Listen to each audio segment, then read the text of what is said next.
नमस्कार मंडळी, नवीन एका इंटरेस्टिंग व्हिडिओमध्ये सर्वांचं मनापासून स्वागत आहे। मित्रांनो, आपल्या घरामध्ये जर लहान मुलं असतील आणि आपल्याला जर रेल्वेने प्रवास करायचा असेल तर आपल्याला हे माहीत पाहिजे की आपल्या मुलांचं जे तिकीट आपण काढतो हे अर्ध तिकीट असतं किंवा पूर्ण तिकीट असतो किंवा आपल्याला तिकीट माफ आहे किंवा नाही।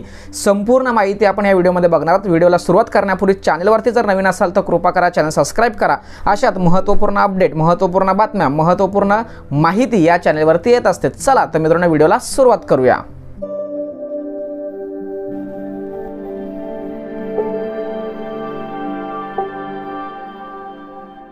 तर मित्रांनो, आपल्याला जर रेल्वेने प्रवास करायचा असेल आणि आपल्या घरामध्ये जर लहान मुलं असतील तर आपल्याला हे नियम माहीत असणं आवश्यक आहे की आपल्या घरातील मुलं जर म्हणजे 1 वर्ष ते 4 वर्षापर्यंत जर आपल्या घरामध्ये मुलं असतील आणि आपल्याला जर रेल्वेने प्रवास करायचा असेल तर मित्रांनो, आपल्याला तिकीट काढावं लागत नाही। आपल्याला तिकीट पूर्णपणे माफ असतं। आपण आपल्याबरोबर त्या मुलांना सहजपणे घेऊन जाऊ शकतो। परंतु मित्रांनो, त्यांना वेगळी सीट देता येत नाही। आपल्या सीटबरोबरच त्यांना बसावं लागेल किंवा समजा तुम्ही स्लीपरमध्ये जात असाल तर आपल्याला त्यांना आपल्याबरोबरच समजा स्लीपरमध्ये घेऊन जावं लागतं।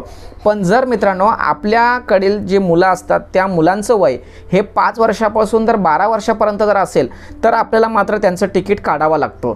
पूर्ण तिकीट जर काढलं तर आपल्याला त्यांना स्लीपर वगैरे किंवा बसण्याची व्यवस्था होऊ शकते। पण जर समजा आपण 5 वर्ष वयोगटातील ते 12 वर्ष वयोगटातील जर मुलं असतील आणि त्यांचं जर अर्ध तिकीट जर काढलं तर त्यांना सुद्धा आपल्याला आपल्या समवेत बसावं लागेल किंवा आपल्या समवेत झोपावं लागेल। त्यांना वेगळी अशी आरक्षित सीट मिळणार नाही।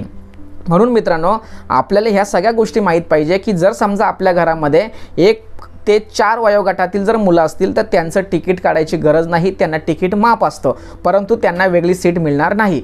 तसेच मित्रांनो, आपल्या घरातील जर 5 वर्षापासून 12 वर्षापर्यंत जर लहान मुलं असतील तर त्यांचं जर हाफ तिकीट जर काढलं तर त्यांना आपल्याबरोबर तुम्ही फिरवू शकता, परंतु त्यांना वेगळी सीट देता येणार नाही। परंतु जर समजा आपल्या 5 वयोगटातील ते 12 वयोगटातील जर मुलं असतील आणि त्यांचं जर पूर्ण जर तिकीट काढलं तर आपल्याला त्यांना स्लीपर किंवा त्यांना सीट देऊ शकतो किंवा त्यांना ती मिळतेच समजा, कारण त्यांचं पूर्ण तिकीट असतो। अशा पद्धतीने मित्रांनो, आपल्याला प्रवास करताना आपल्या घरातील जर मुलं असतील तर त्यांच्या संदर्भात रेल्वेचे हे नियम माहीत असणं आवश्यक आहे। मित्रांनो, सदर माहिती अतिशय उपयुक्त महत्त्वाची आहे। सदर माहिती संपूर्ण महाराष्ट्रामध्ये शेअर करण्यास सहकार्य करा। धन्यवाद। जय हिंद, जय महाराष्ट्र।